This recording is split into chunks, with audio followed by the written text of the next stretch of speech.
G'day mate, how you going? Well, tonight on the Lee Mullet podcast we're capturing the energy, the music, the romance, and let's just say the all-around coolness of capoeira with a look at the movie that really puts it on the map and is the only movie that's really featured capoeira from the start to the finish and stars Marc Dacascos. That is the one, the only the strong.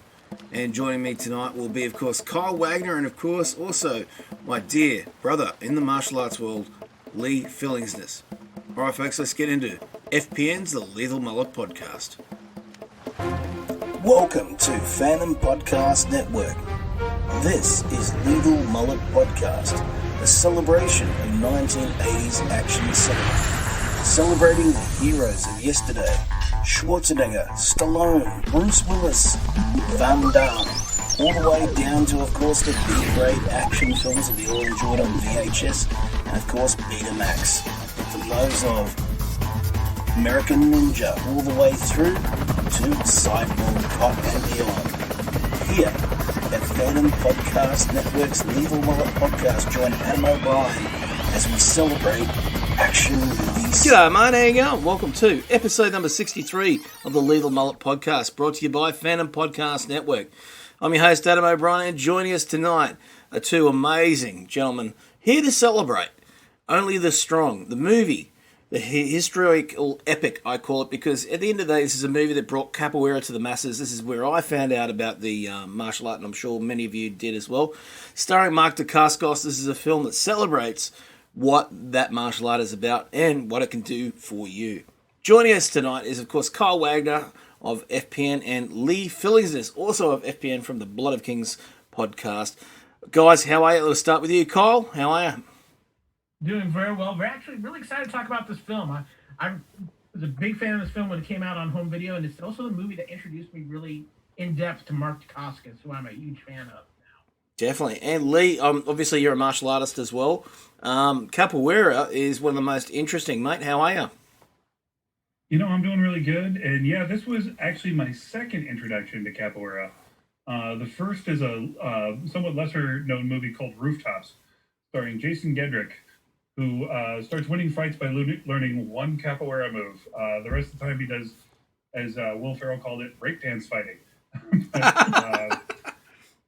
Yeah, we actually had Kyle and I did an interview with Edwin Itzy Atkins about some of the stuff he did for Highlander, but he was also a production manager on Rooftop, so we got a little bit of inside baseball on that one. But I remember this one did not make the theaters where I'm from, so I ended up getting this on video, and I ended up quote unquote losing the tape when I rented it and kept that for quite a while.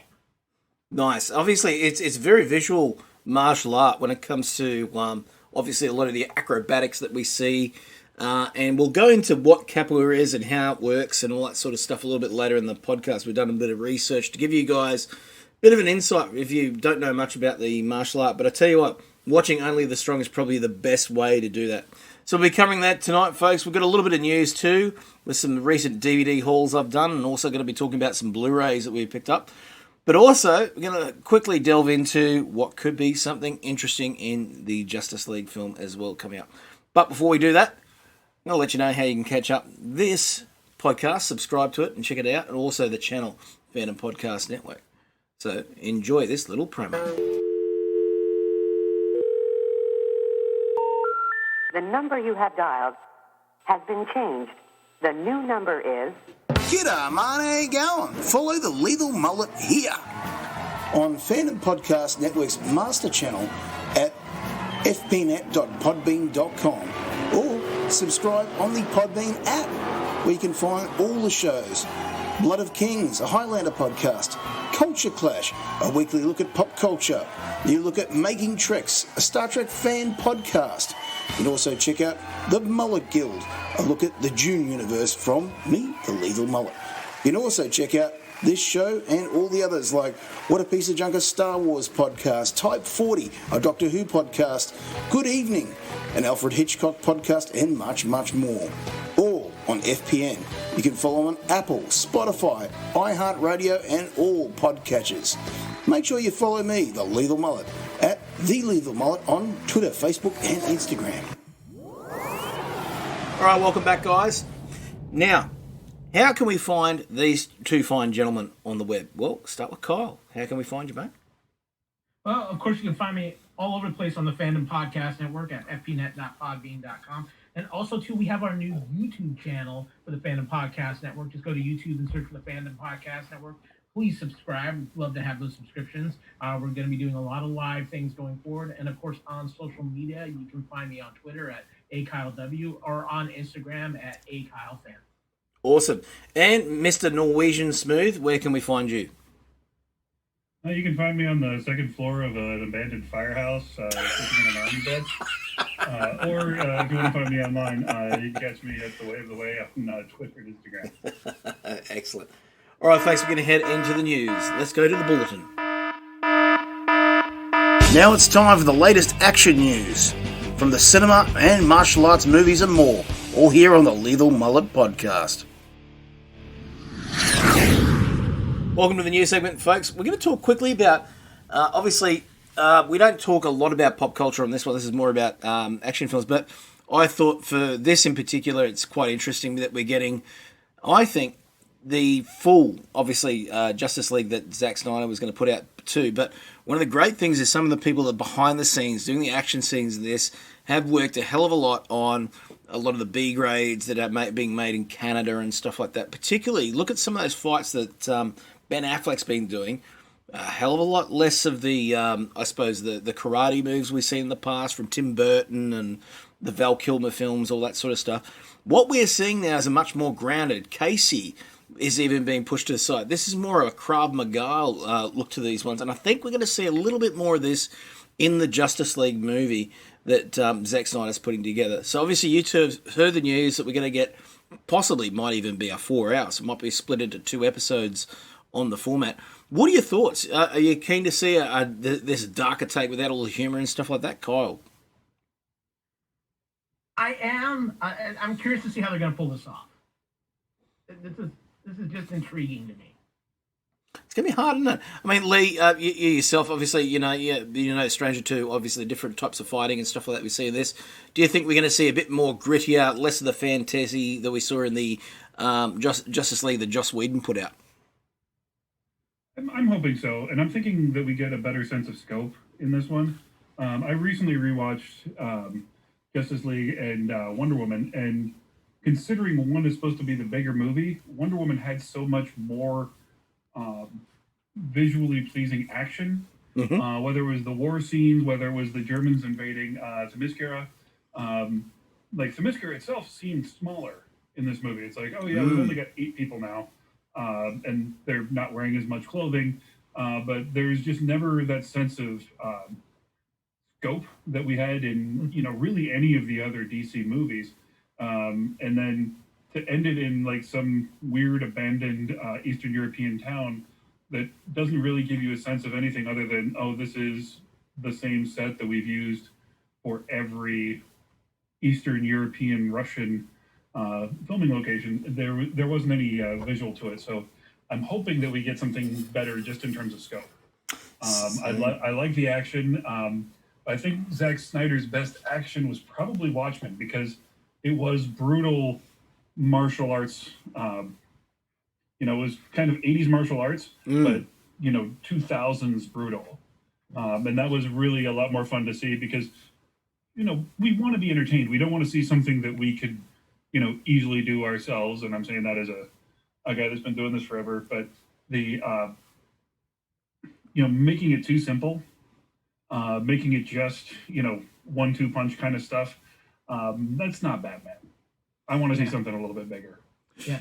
Adam, if you don't mind, the other thing I'm very intrigued by with this Snyder cut of the Justice League is I think the one guy who's really probably going to get a bump up from what he was standing at even after the Joss Whedon version of Justice League is Henry Cavill's Superman.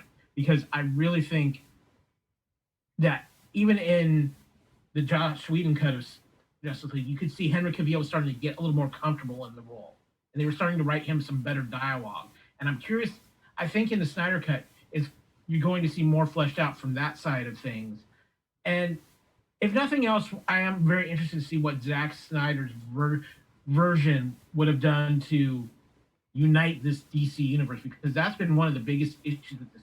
It's been so scattered all over the place, and I think a big part of that, and I think both of you guys would agree with me, is Warner Brothers tried to basically do in about 6 movies what Marvel did in about 22 movies. Yeah, it was a very rushed effort to get something together and try and meet the expectation of what had been doing, obviously, over on the other franchise.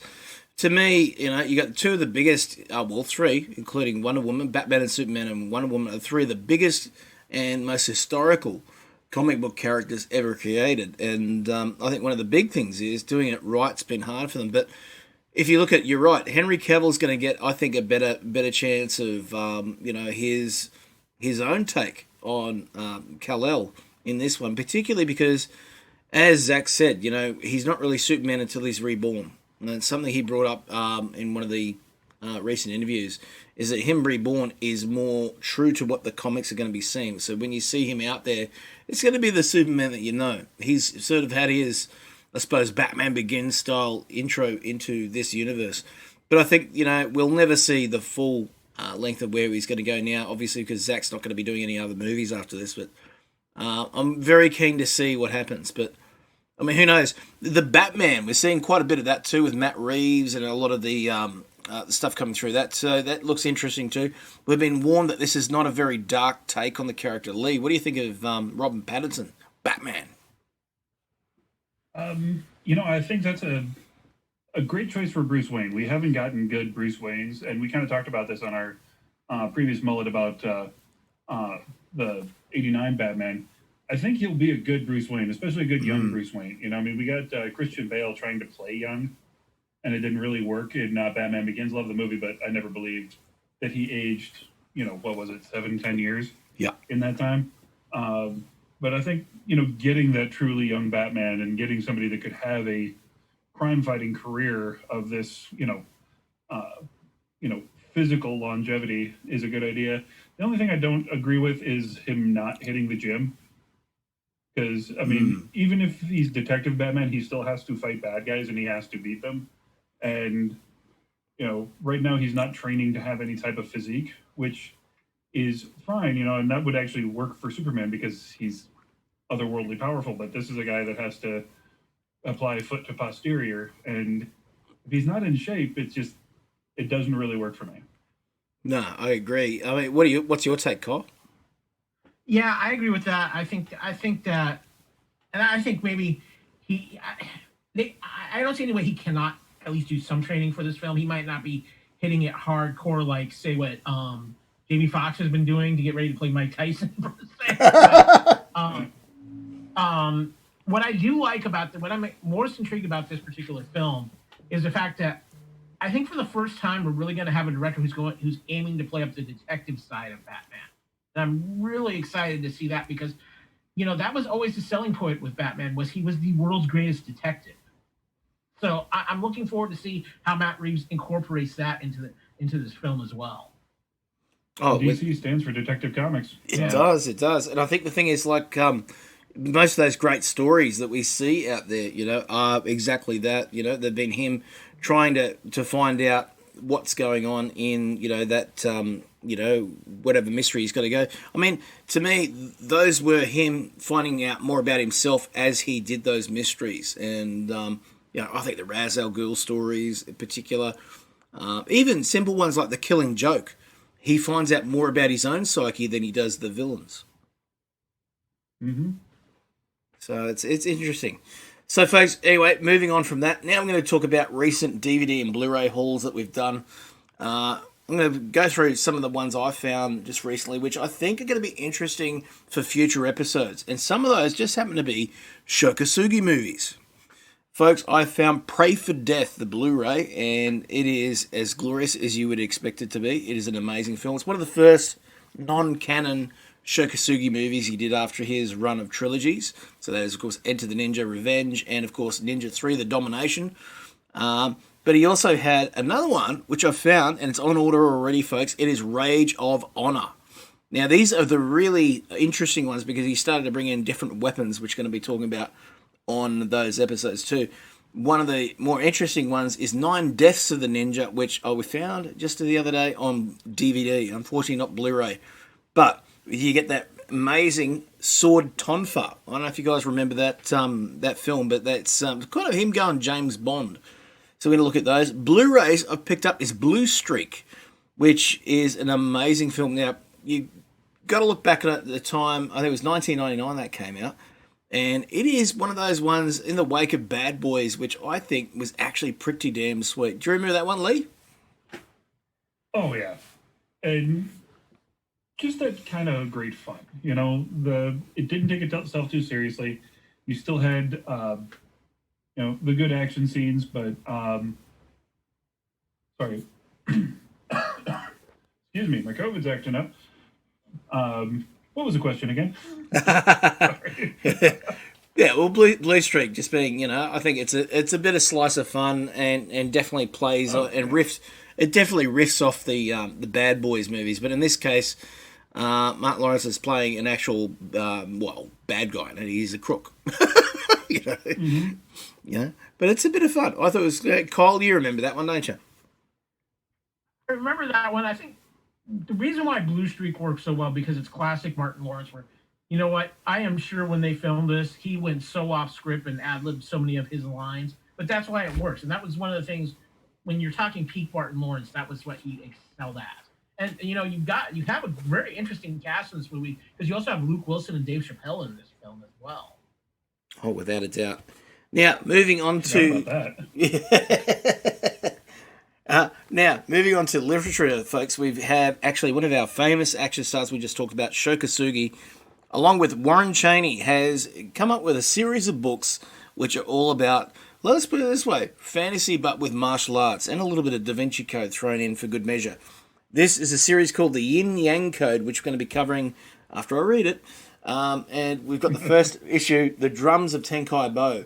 Just to give you an idea of what it is, I'll give you the first paragraph here on the blurb. It says, against his grandfather's wishes, an orphan Japanese student at UCLA returns home after the tragic loss of his close friend and professor, only to discover a malevolent force that aims to take away everything he has left and more.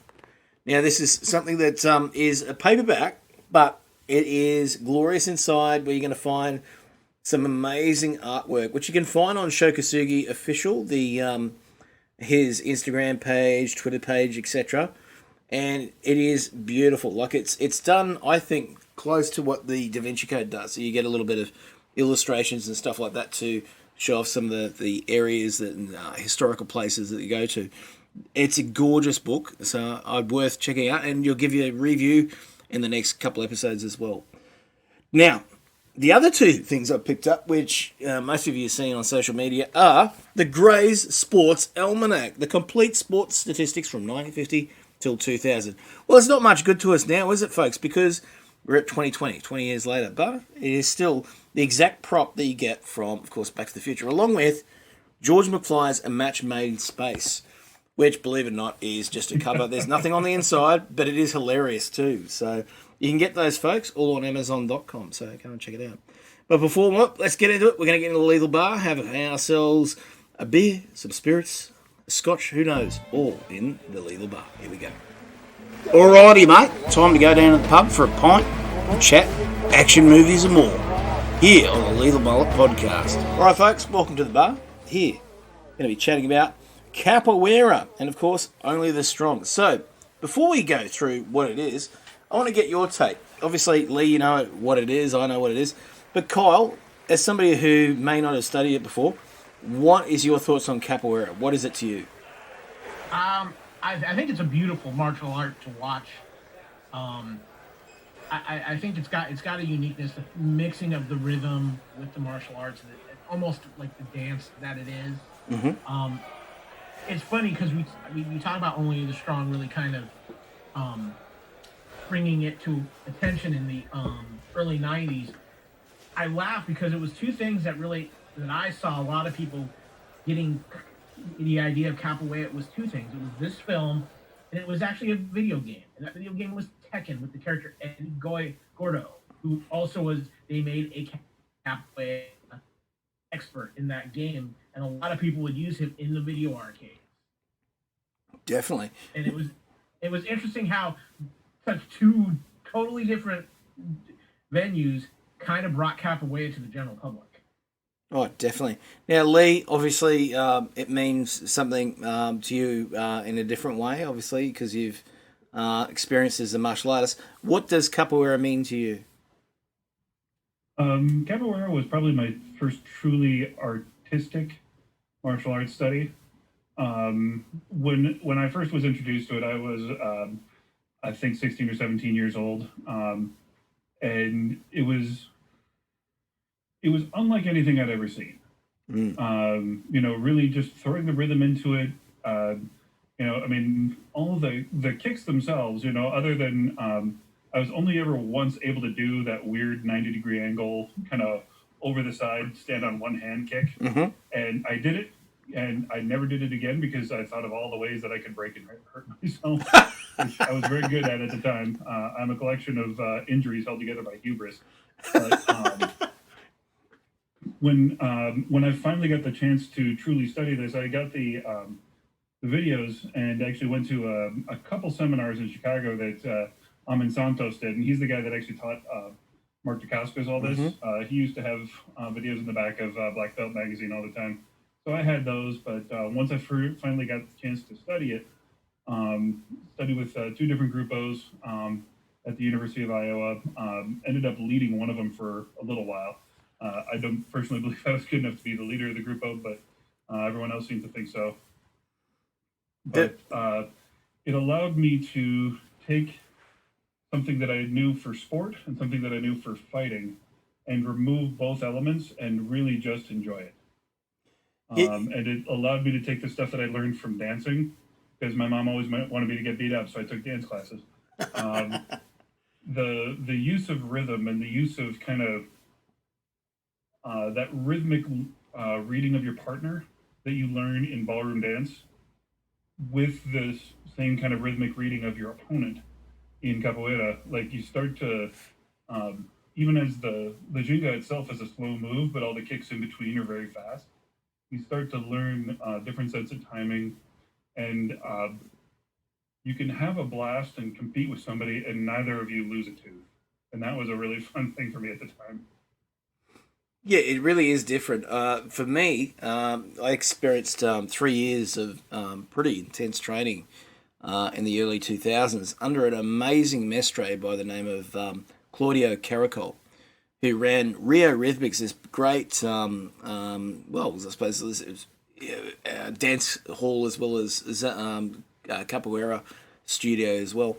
And what's great is I heard about it through my cousin, and who's Peruvian. She said, if you're interested in that sort of stuff, they've got a martial art. And I'd seen only the strong, a couple of years earlier, obviously because it was in the 90s. And I always had a bit of an interest. What is this thing? What makes it so good? And anyway, I went along to a class, and they're not people that let you sit on the sidelines. They're like, come and join in. Get into the the rhythm of the music. And I think it was being a musician, being somebody that's at that stage had been playing guitar for about 12 years, getting on the drums, getting on the berimbau, and just being involved. The music's what really got me at a time where I wasn't doing much with fitness. Back into the gym, got me back into wanting to be able to do all the acrobatics. And you're right, it's that dance. You really are. It's once you're in the middle of that circle, you're really working with your partner to get you in sync, but also at the same speed. You're reading the music as the mestre and the others are playing that music. It's coming through, generating through the speed of the berimbau gauges what you're doing. But I really enjoyed it, and Claudio is one of the greatest teachers.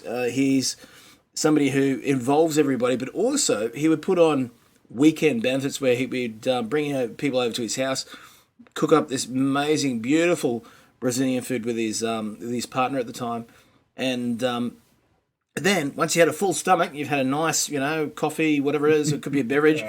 He goes, guess what, guys? Berimbau's out, and you're like, you're kidding, right?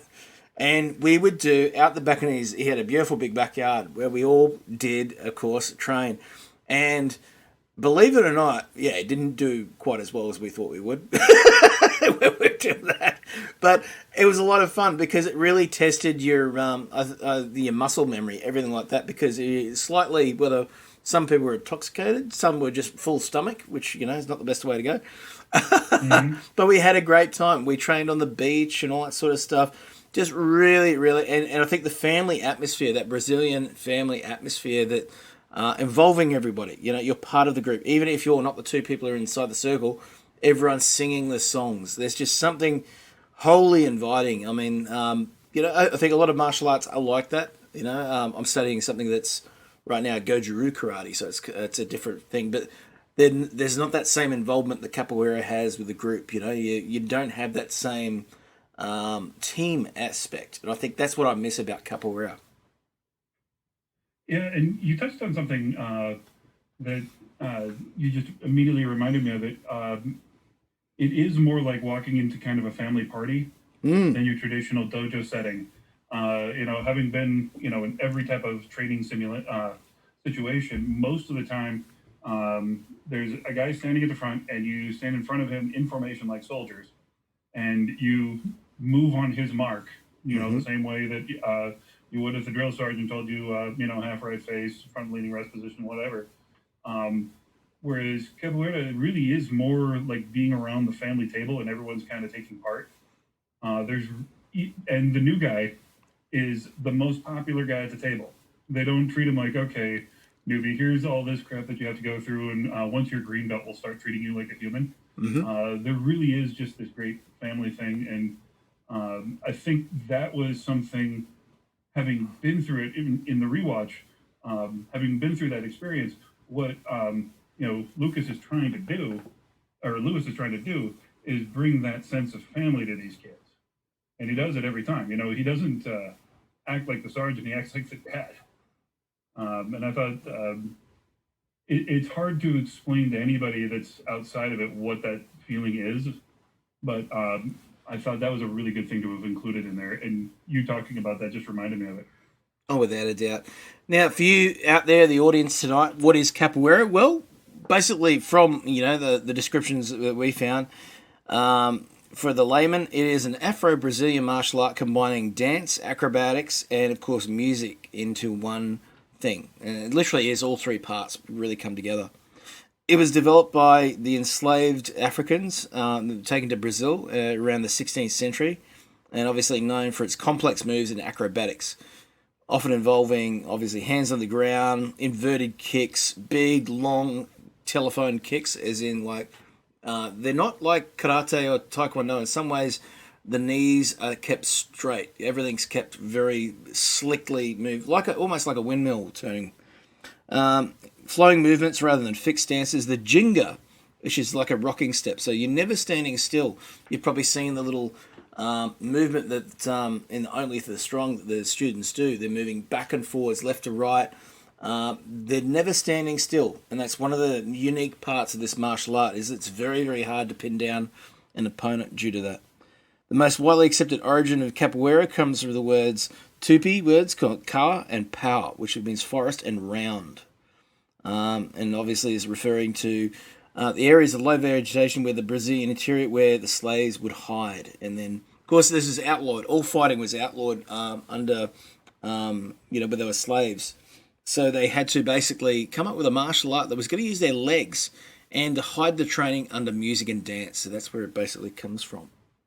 And it originated from Angola. Now, here's what's interesting. In some of my training with capoeira is we had some mestres come out from the Bahia region of Brazil, and they came and taught some of the Angola style of capoeira, which we had those huge machete blades, or basically bush knives.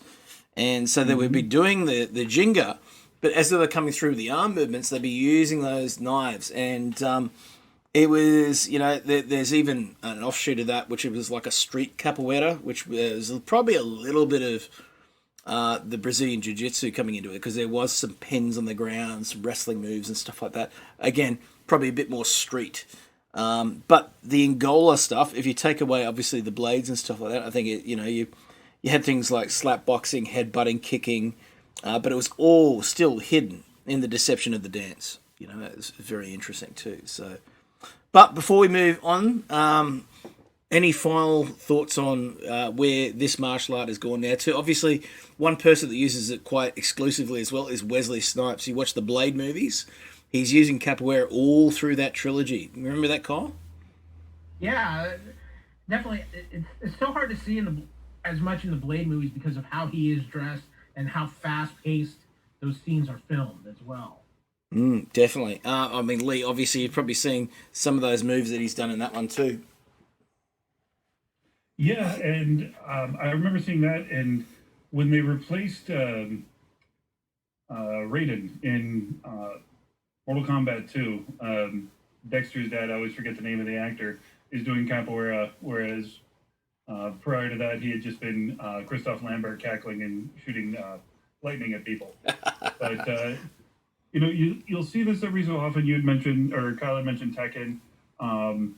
And I remember in The Quest, there was one capoeira guy, and really all he did was pose and get his butt kicked, kind of like the capoeira guy in Bloodsport. Yes. He didn't really do much actual capoeira. He was just kind of doing the simulacra. But there was, I was kind of searching through, and there's actually an old episode of Kung Fu with David Carradine, where a guy says he's doing capoeira, and all he does is really just kind of stumble around. So, not the best fight on that show. I'll just say that much. Hey, Lee, just to help you out, this Mortal Kombat sequel, Mortal Kombat Annihilation, Raiden was played by the great James Remar. Yes. Oh, wow. There you go. I enjoy his acting, and he was also in The Quest. So, yep. Max Devine, the champ of America. He's always been good. I think still best role is Judge Dredd. Block War! No, time out, guys. Warriors. Yeah, he gets the samurai-style baseball bat fight. Yes, exactly. Yeah, that was pretty hardcore. What a way to go. He's actually very good on the current DC show on CW, Black Lightning. Nice. Yes, he is. Yeah, he is phenomenal on that show. All right, folks. Yeah, when you look at his career, that's the kind that, as an actor, I kind of want to have. I mean, he's always been working. Never really hit it big and never really had a drop off. He's just on to the next thing. He's also the could have been Hicks. That's right. Yep. Yeah, it's very true. All right, folks, let's talk about this 1993 martial arts movie as we head into the one, the only, The Lethal Cafe. Please hang up and try again. Now it's time for the Lethal Mullet Cafe as we chill back, relax, and look at the trivia, all the detail, the nitty-gritty of the films we are celebrating. All right, guys, here we are. We're going to talk about the 1993 martial arts film starring Marc Dacascos and directed by Jean-Claude Van Damme's good buddy Sheldon Lettich. This is considered to be one of the only Hollywood films showcasing the martial art, and of course, there really is. Actually, this is probably the movie. I still say it to this day. Produced by Samuel Hadida, Stuart S. Shapiro, and Stephen Menken. Written by both Sheldon Lettich and Louis Esteban. It stars Marc Dacascos, Stacey Travers, Peiko, Christian Prieto, Todd Sussman, and of course, Uncle Frankie from Double Impact, Jeffrey Lewis. I'm pretty sure Sheldon had something to do with Double Impact. That's probably why he's got Jeffrey in this one. Music by Harvey Mason, edited by Stephen Samel, and production company is Davis Films, along with August Entertainment.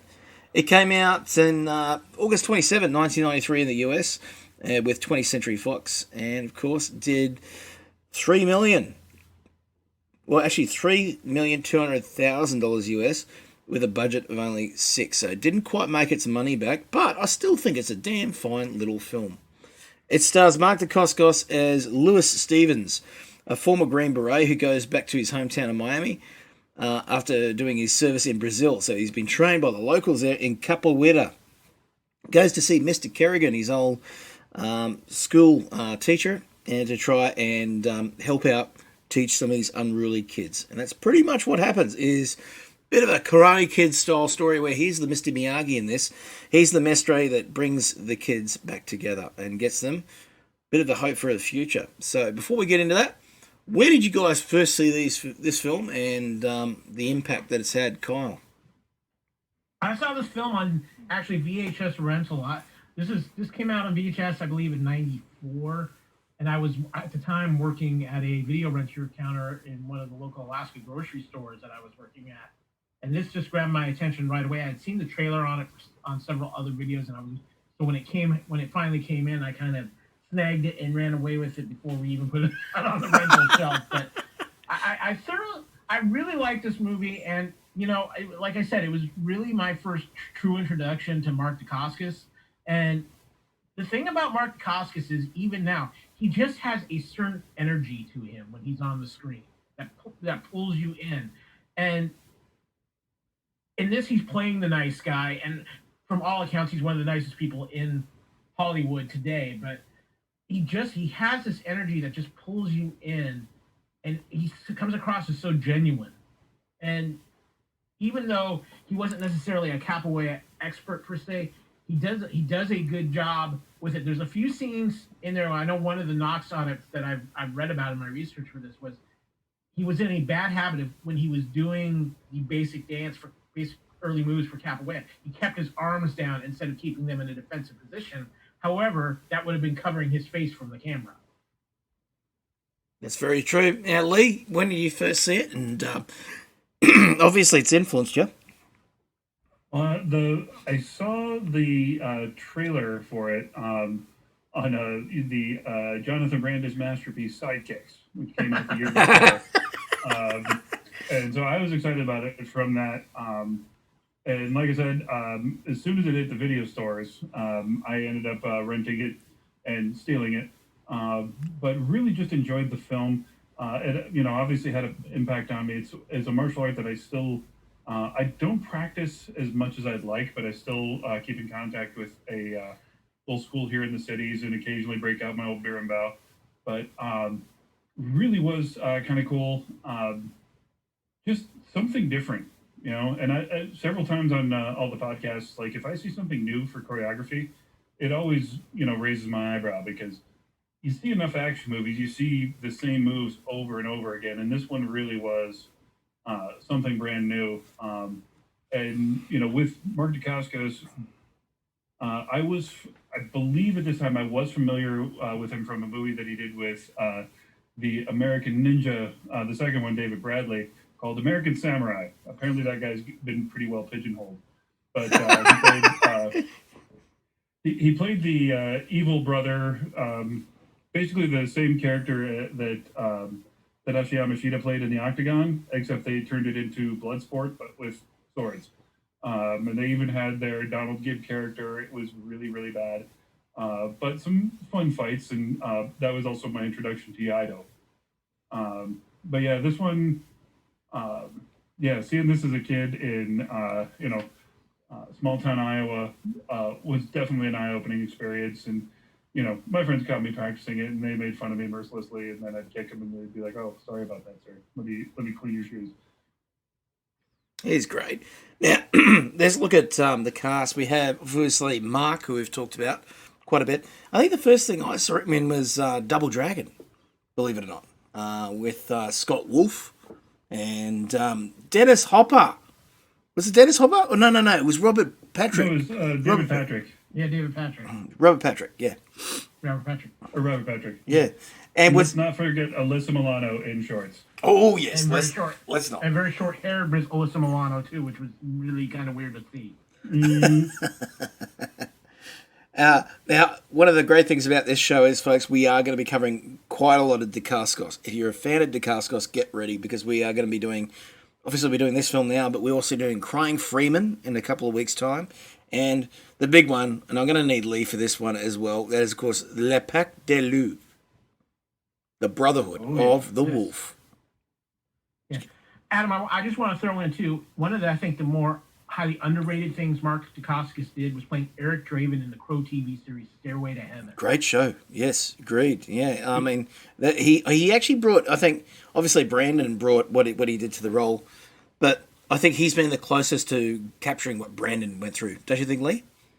Yeah, it's the only worthy successor that they've ever made, and they spent a whole lot of money trying to catch lightning in the bottle. But they really treated the original movie as sacrosanct, and I think that they built from it. And I think Dacascos really has that otherworldly look that Brandon did.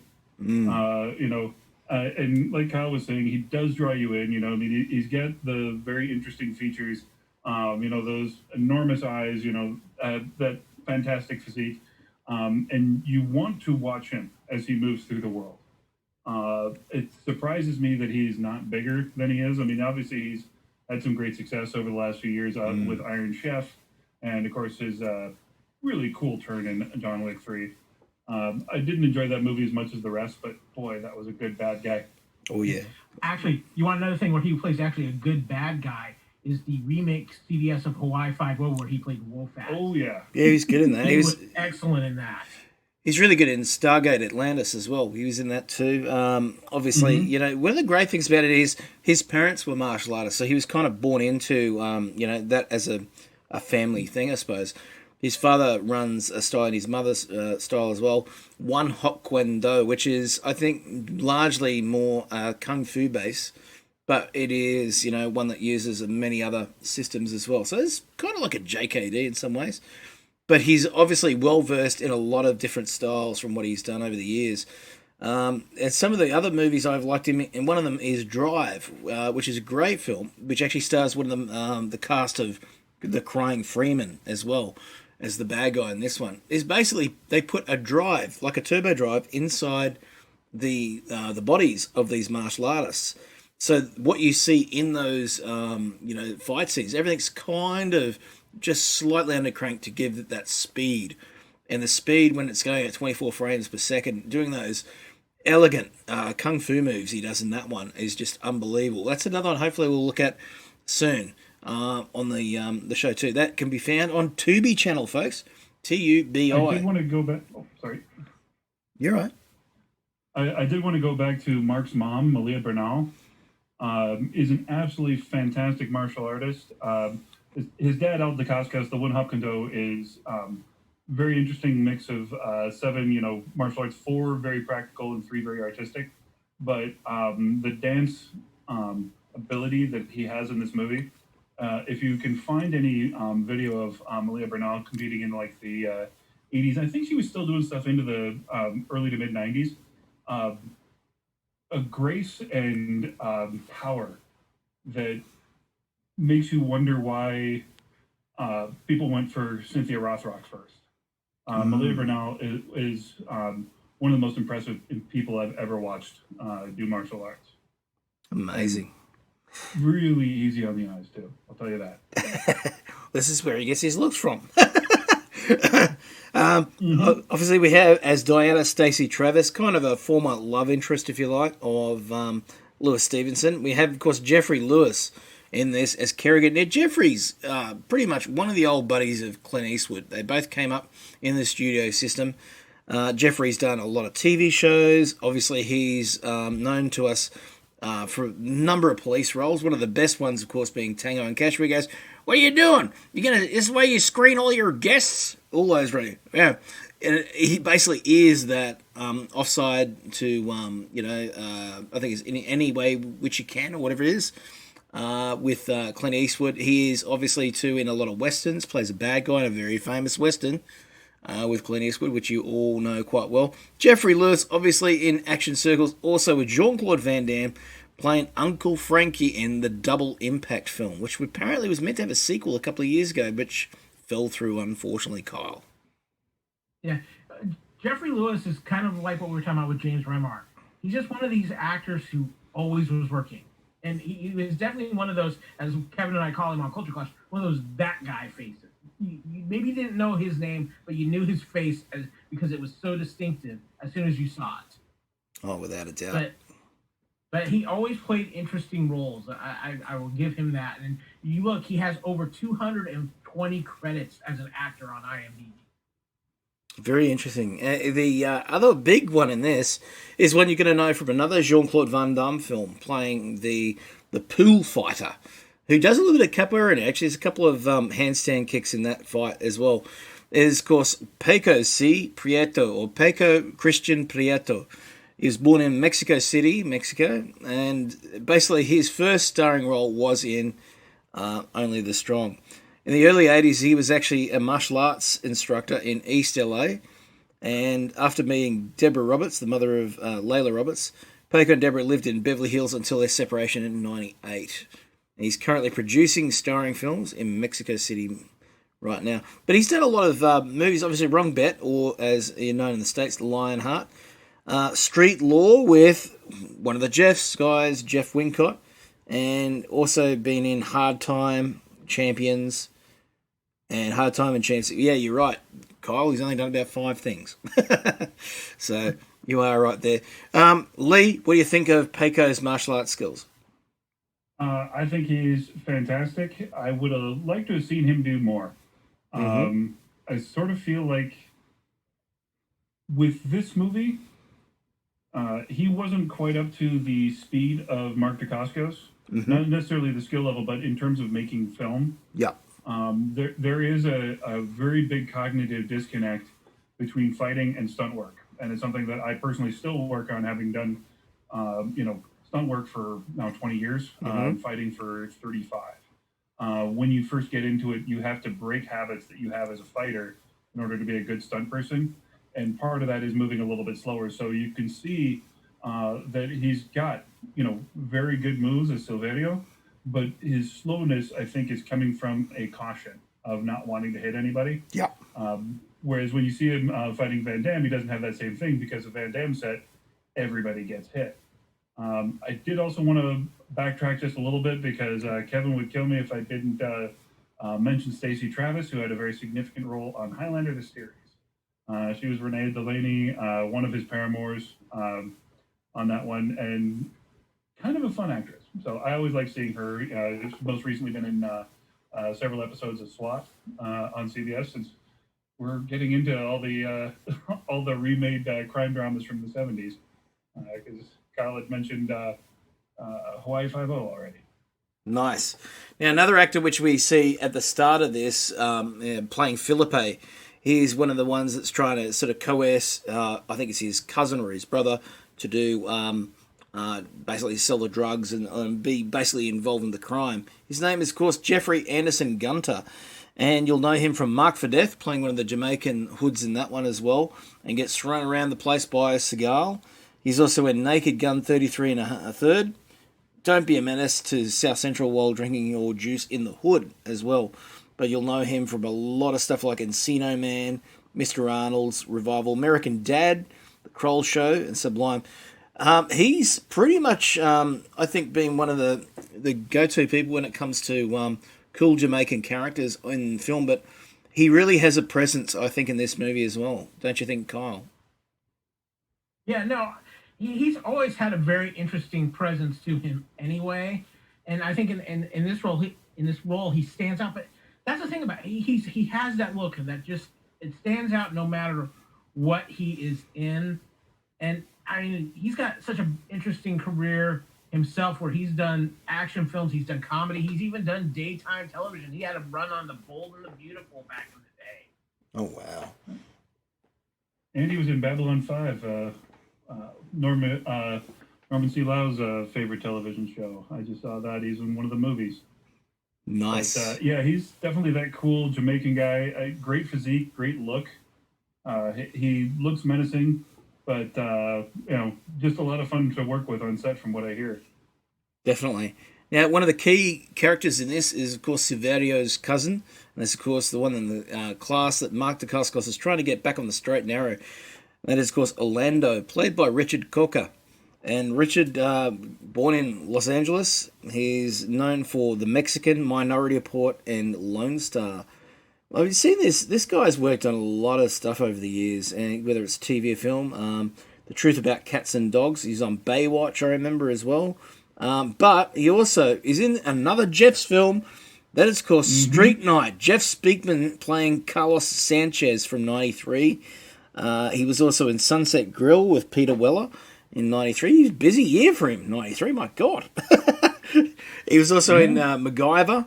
And, Night Court, Quantum Leap, played Chewy Martinez in Quantum Leap. There's a show we've got to cover one day on here, because there's plenty of mullets on that one. And he played Rafi Munez in 21 Jump Street back in '88. I remember that being a damn good show. Tried it on DVD lately. Not quite as good as I remembered it. It's the sort of production value now when you look back on it and the story and stuff like that. You know, you kind of think, wow, 21 Jump Street. But was there ever a better mullet than Peter DeLuise? Oh no, DeLuise rocked that mullet. It's worth a rewatch just for that. Still rocking that mullet. It really is. Folks, what do we think of Richard Coker? I think he's the heart of this movie, and he does a really good job of transforming, especially given what this movie is. Because it is a Marc Dacascos vehicle, and he really does represent that bridge between the two worlds. Because we have Marc Dacascos already on one side of it, and Saverio on the other side, and you've got Kerrigan has given up, and so it really does rely on Orlando making the transition from drug runner into, or actually car chopper, into decent human being. I got him switched up with Shay. I do find it interesting that they both, their introduction to the characters is them getting the crap kicked out of them for not doing their work. brother cousin's work. Now, one of the more interesting characters, which we don't really see the face of for more than about a fraction of a second, because it's covered by a welder's mask, is a legendary martial arts surrounded in both fame and controversy from the early 1980s. He's the one that helped launch the career of Jean-Claude Van Damme. That is, of course, Frank Dukes was the fight choreographer on this film, believe it or not. Yeah, and that didn't work out that well if you talk to the director of this film. That's right, Sheldon Lettich. He had a few things to say about it. Now, Sheldon Lettich, obviously, folks, being the director of this, producer extraordinaire, somebody who launched quite a few massive films, obviously one of those being a Double Impact as well. He wrote that one, wrote Wrong Bet. He also wrote Rambo 3, believe it or not. He also came back and worked with Van Damme later on Legionnaire, which is arguably probably Van Damme's best film. I actually quite like Legionnaire. It's a well-made film. The Hardcore, he also did with Van Damme. That's quite a fun little film. One of actually Macca's favourite films, that one. We also have Ruskies, which he did the screenplay for. And he did the screenplay for, of course, Bloodsport. Forgot about Ruskies. Yeah, that's one I haven't heard in a very long time. That's Wasn't right. that Joaquin Phoenix's first movie? I think so. I believe it was. Man, He I just need to go back and rewatch that. he seems to just keep going with Van Damme movies. He did The Order in 2001. Also helped out Lundgren with The Last Patrol, which was... Actually, no, it was, just real quick, it was not Joaquin Phoenix's first movie, Space Camp, as he was named Leaf Phoenix in that film, where he played Max in Space Camp. Oh, that's That right. was He changed him. it, didn't he? Dude, I love that movie. It's crazy, isn't it? That's going back a few years. Some Max rounds. Just a few of the other names as before we get into the next part, just going through the cast, give them their credit as well. Roman Cardwell played Shay. Ryan Bowman as Donovan. Obviously, that's another key element in this. The Donovan dies in this. We have Christian Clemash as Eddie. Johnny Fionte as Hector Cervantes. John Gregory Casper as Coach Casper. And Phyllis Sukoff as Mrs. Esposito. Marc Dacascos, obviously talented martial artist, and but didn't have the background in capoeira, obviously, as we talked about. And as Lee mentioned, Eamon Santo, his maestro, was the one that really brought this film together with the choreography and more. It's interesting. I think he would probably have a little bit more to do with it perhaps than Dukes had on this one. I would think so, and it reminds me, too, because the best capoeira in this film is at the very end of the film when they come in to do the demonstration in the school. And that whole scene is just absolutely gorgeous to watch. By far, you can see where it's just at another level compared to anything else that's been in that film. Oh, without a doubt. Lee, for you, what is the best fight scene in this film? I think the one that just brings everybody into it, the first beat down of the drug dealers in the school. Mm-hmm. Yeah. Because there's a little rumble between Lewis and Silverio, and then there's the big rumble at the end. I thought that the fight through the neighborhood was a little bit over the top, Mm-hmm. but I really think that first fight just gives you a sense like, oh, this is a different kind of movie than we're used to. And I was rewatching it, and I'm like, is he fighting Milli Vanilli right now? Because the first guy looked very much like Fab, and then the second guy not so much, but it works enough. It's funny, if Milli Vanilli's fighting, do they get people to fight for them too? Stunt doubles, buddy. That's what it's all about. Blame it on the rain, man. Blame it on the rain. Girl, you know it's true. Nice. I'd have to say too, as you notice, it gets towards the end where Silverio's team are going after Lewis. We notice that there's quite a bit of, well, I wouldn't say it's one hot Kwendo, but there's definitely a bit of his other background in martial arts coming into some of those moves, and sprinkled with capoeira. So I think maybe if Dukes was involved, with probably more around when the welder stuff happened. Yeah. And I will say that, again, kind of like I was saying about the fighting stuff, the capoeira scene that Kyle was talking about works because they're just doing capoeira. There's no fight choreography to it. You can just do what you do. Having those moves connect is where it does take a stunt coordinator. And I don't know, or a fight choreographer, and I don't know that Frank Dukes would have had enough experience with capoeira to truly mix that into his skill set. And that's a trick that takes a lot to learn, because you can know how to do your stuff, and then as soon as anybody throws a wrench, it's like, oh, I kind of want to do this. You either learn how to do that or you fake it. And I think this is an example of faking it a little bit. You got a couple guys doing a thing, and then Lewis just goes and does a capoeira kick at him, and it wasn't really a good fight. It's just a good display of this technique, then that technique. Yeah, it definitely is. It's tricky. Without a doubt. Now, one of the more interesting parts of this, guys, is the music. Now, the capoeira music in the film was performed by Jibril Serapes Bey and Elisa Anago Africa. And, of course, Eamon Santo, along with hip-hop versions played by Mellow Man Ace, Iki Levy, and Solo Miami Boys. But the big part of this was Jibril's tune, Paranawe. Now, obviously, you hear that, Paranawe, Paranawe, Parana. That song, obviously, pretty much resonates through this. And it's one used by a lot of, obviously, groups of capoeiristas. But the big one in it that is used by Mazda for advertisement, even to this day, is Zoom, Zoom, Zoom, Capoeira Bateu, which you actually hear. I think it's in there when they go to the beach and they take the bus out there. And when they hit the beach, the Zoom, Zoom song comes on. Now, if you haven't heard that on TV before, I'm sure you have, because everybody has. You remember that one, Kyle? Oh, yeah. Mazda, like you said, to this day has been using one form of that or another. The music in this film was, I thought, was one of the biggest parts of this film, especially, when you had the traditional capoeira music at the beginning, and then the character of Donovan kind of remixes it into the more modern remix of it in the film. It was just one of those things. It was unique music and it stood out. And it makes me wish that they really put out a fairly legit soundtrack for this film.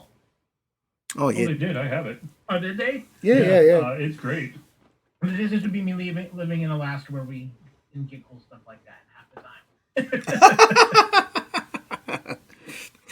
So, as we head into, obviously, the big crunch time, folks, we're heading into the Hallenbach scale here. What makes this film great to us is putting it on the scale. The 1 to 5, the hand scale, in honour of Joe Hallenbach for, of course, the last Boy Scout. Because he rates everything on the finger scale. Here we go. We'll start with Kyle. On the Hallenbach scale, where is it out of 5? I'm going to go 3.5 out of 5. I think this movie is a lot of fun. There's some of it you have to put aside, like the fact that most of the high school students are actually in their 30s while they're filming. But you know what? Marc Dacascos alone makes this a 3-star film, and then you just add in some elements and pushes it to 3.5 for me. Nice. And Lee, where do you see this on the finger scale? I would put this at a 4. It's not quite a 5. There's there's a few too many tropes, but then as I was watching this, I realized, oh, they just took this and took the martial arts out of it and made Dangerous Minds. Basically, yeah. And so, I mean, it was Dangerous Minds before Dangerous Minds was Dangerous Minds. But this movie is immensely fun, and they always try to keep the fun going through it. Adam, you understand the joy of doing capoeira in a grupo. Oh yeah. They tried to show that. They tried to show that intangible part of martial arts training, and that's ambitious. And I love any movie that swings for the fences like that, especially on a subject that really nobody knew about. Like I said, I was vaguely aware of it from a Jason Gedrick movie, and most people have a lot less than that. But it's one that keeps on popping up. It's on every martial arts nerd's video wall, all that stuff. Great one. And I just got to throw it out to Ryan Bowman as Donovan. What a great character. And I really wish that the guy that played Eddie had gone on to do a few more things. He was a compelling actor. Yeah. But I'll give this movie a solid 4 out of 5. I'm going to have to go with 4 as well, folks. It is, I think... If the only thing is maybe from a plot side of things, the ending sort of falls apart a little bit for me. I think the only thing at the end I would have done is maybe slowly brought the team together to back up Lewis. I think that's this beautiful building of not only a grupo but a family of people. It really is. He brings everyone in, and then when Orlando comes to him and finally says, "You know what? The hell with this chop shop."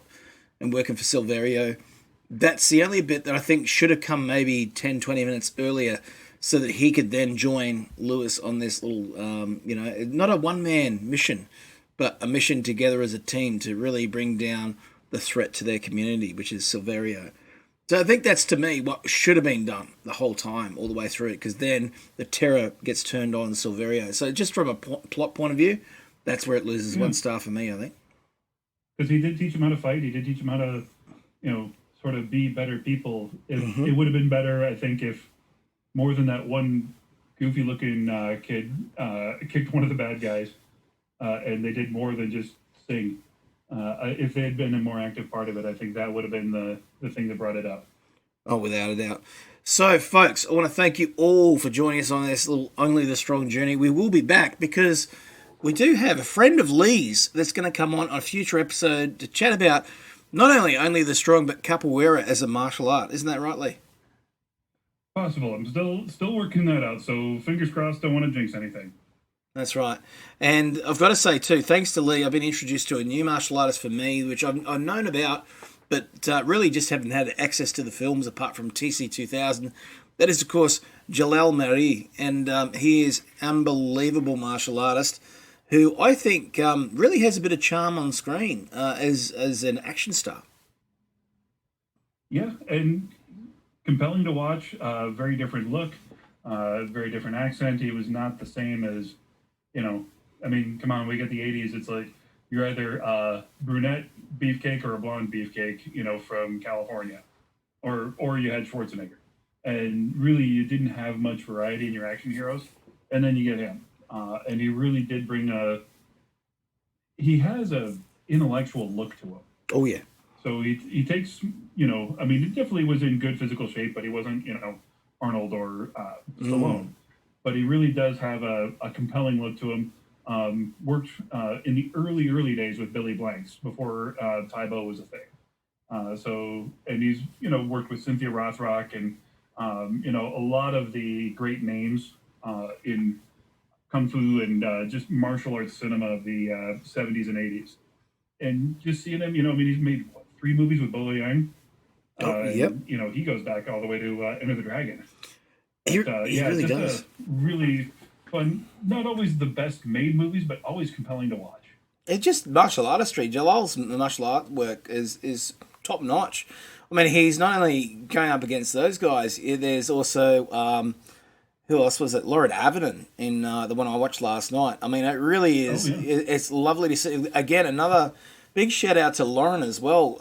Lauren, who's really active right now out in social media. He just did a really good interview with Scott Adkins on Scott Adkins Action vidcast, which is on YouTube, folks. Go and check it out. He really talks about everything from his background in martial arts, Taekwondo, Hapkido. I do believe a little bit of Krav Maga as well recently, but it's really good to see because these guys are really the foundation of some of the great action, not only from the 1990s and on, but even the 80s as well. Jalal's work is right in amongst that too, so got to check it out. And I've got to say, big shout out to Jalal because he's just accepted friend request. Bloody champion. More than welcome on the show too, Jalal. Let's come and celebrate those action movies because they really, really are fantastic too. But Kyle, I've got to say, we might have to do Crying Freeman soon, the three of us. What do you reckon? You can possibly talk me into that. That's one I'm not going to have to revisit before we do so, though. Because I don't think I've seen that since it initially came out on home video. Nice. And Lee... I haven't seen it since VHS either. So. Oh, wow. I do believe it's Wagner Entertainment out here in Australia, folks, that has released that on DVD. So it's going to be a little bit harder to find in the US, perhaps, because that is an Australian-only DVD release. As far as I'm aware, anyway. There might be ones in the US as well. What's interesting is I had all the anime VHSs of Crying Freeman. Yeah, that was one of the more interesting animes at the time. It kind of hit in that period between where anime kind of got quiet after Akira, and then kind of picked up again in the early '90s, like when Macross Plus came out and Record of Lotus War and things like that. It kind of that was in that Streamline Pictures era, for kind of forgotten era of anime. That's right. And who remembers the I think she's like the priestess that comes and like tattoos him, and she goes, "For my sword,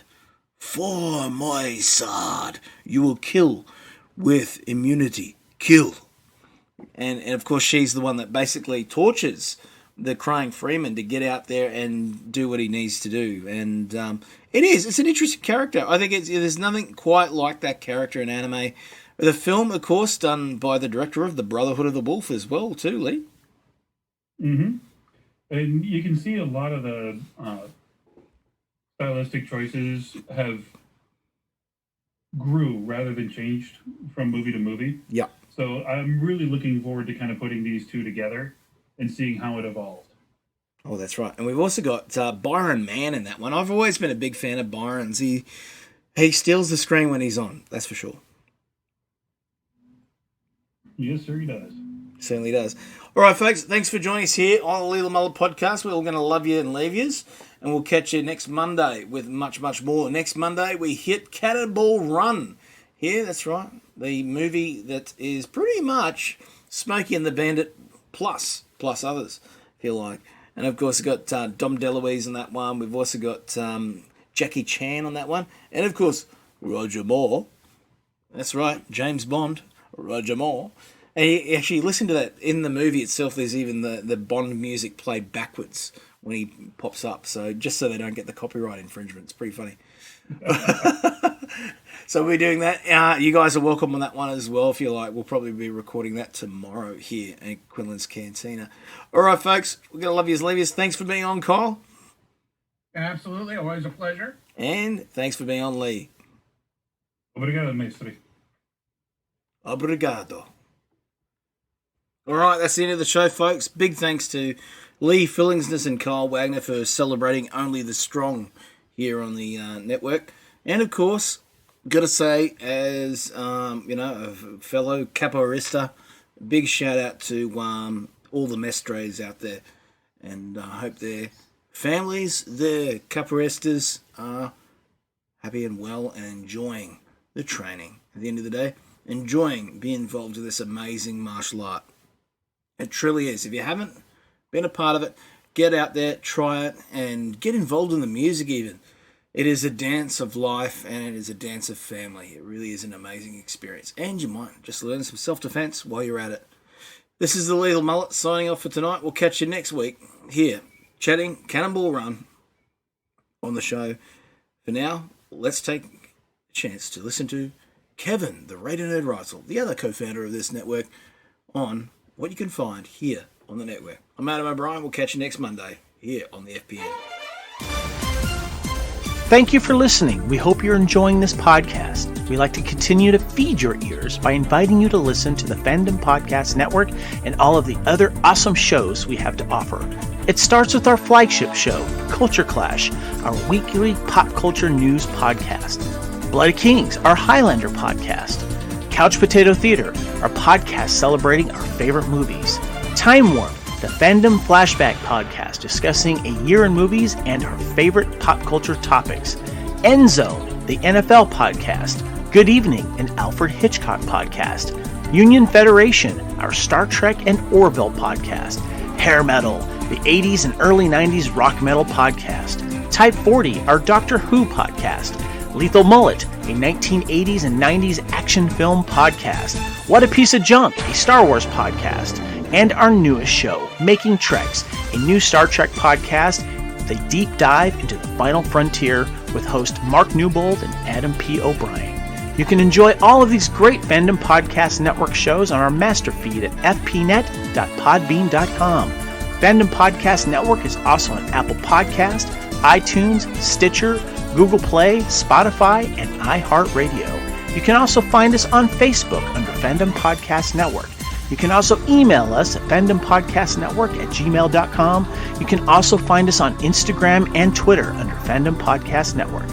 Thank you for listening, and remember, respect others and enjoy your fandom. Ba, ba, ba. Come on! What is going on here? Come on! The music is ending! We need a big crescendo! Come on! I am Arnold Schwarzenegger, and I'm going to do the next bit of music for you here. Now, FPN. Are we ready? Here comes the crescendo.